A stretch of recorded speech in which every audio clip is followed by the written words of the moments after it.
여러분의 구독은 영상을 제작하는 데 큰 힘이 됩니다. 영상을 보시기 전에 구독과 좋아요 꼭 부탁드리겠습니다. 아울러 회원이 되시기를 원하시는 분들은 유튜브 채널 홈피 구독 옆에 있는 가입 버튼을 눌러주시기 바랍니다.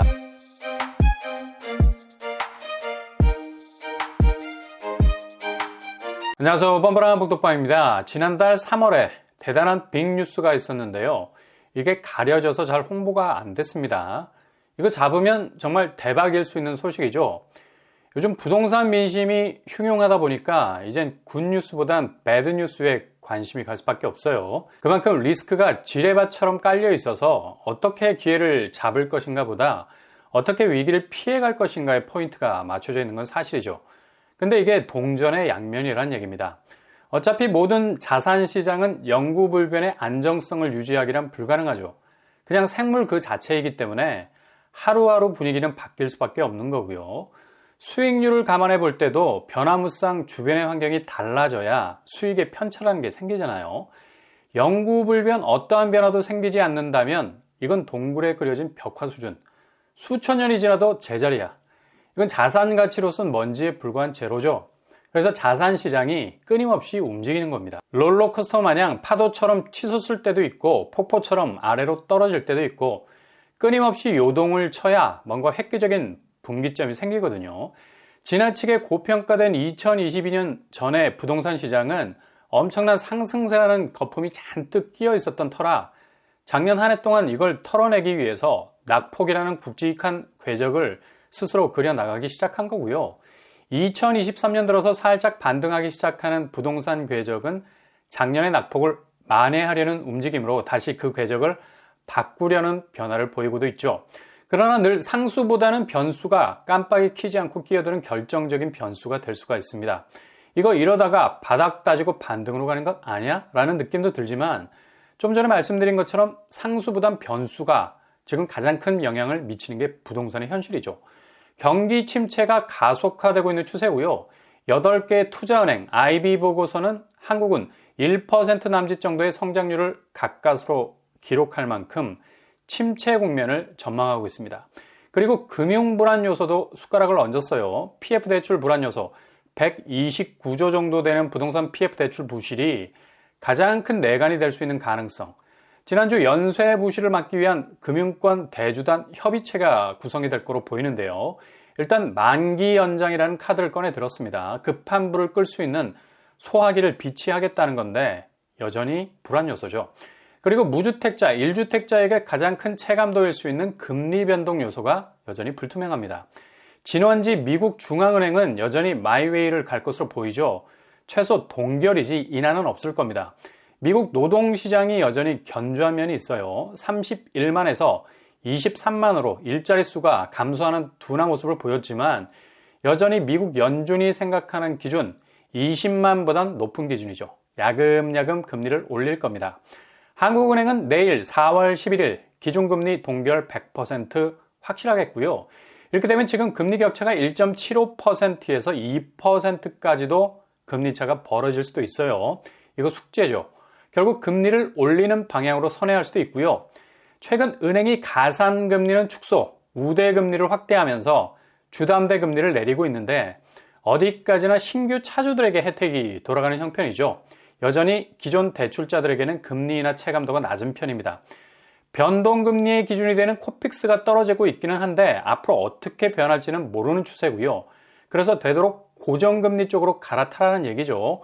고정금리는 은행채 5년물이 기준입니다. 여기는 코픽스보다 하락폭이 큰 편이라 앞으로 고정금리는 더 내려갈 전망입니다.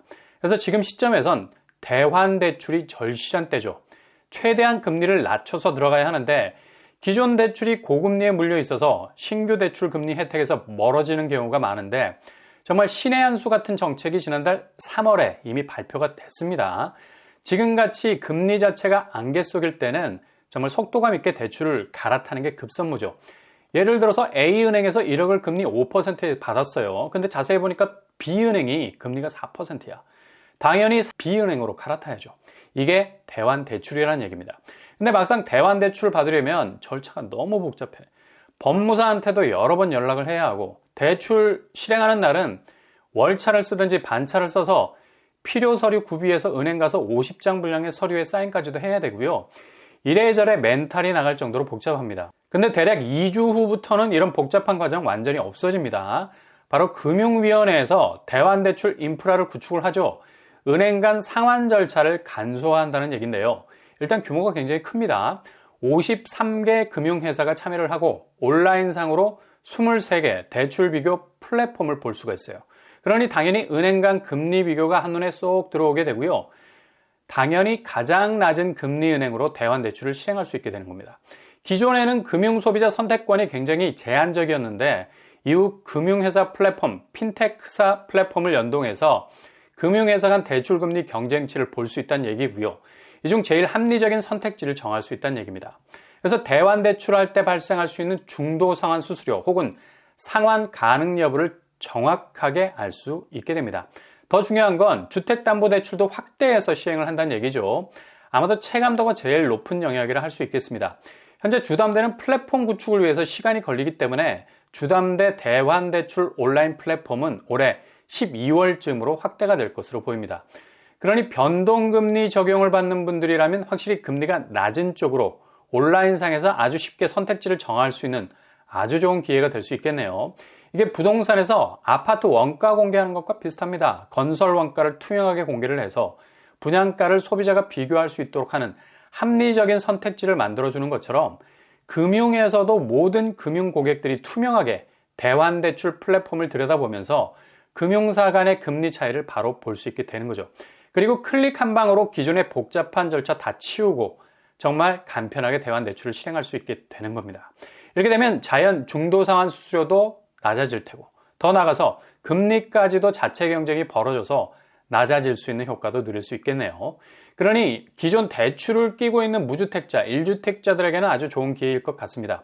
일단 DSR만 잘 관리해서 대출 총액이 줄어들지 않는 것만 조절해 나간다면 아주 유용하게 대환대출을 통해서 금리 부담 낮추고 내 집으로 진입해 들어갈 수 있는 좋은 로드맵을 만들어갈 수 있을 것 같습니다. 금융위원회가 정말 신의 한 수 같은 정책을 내놓은 것 같습니다. 이렇게 좋은 것 잽싸게 받아 누려야죠. 금리 불안 요소를 해결할 수 있는 아주 좋은 해법 중에 하나로 보입니다.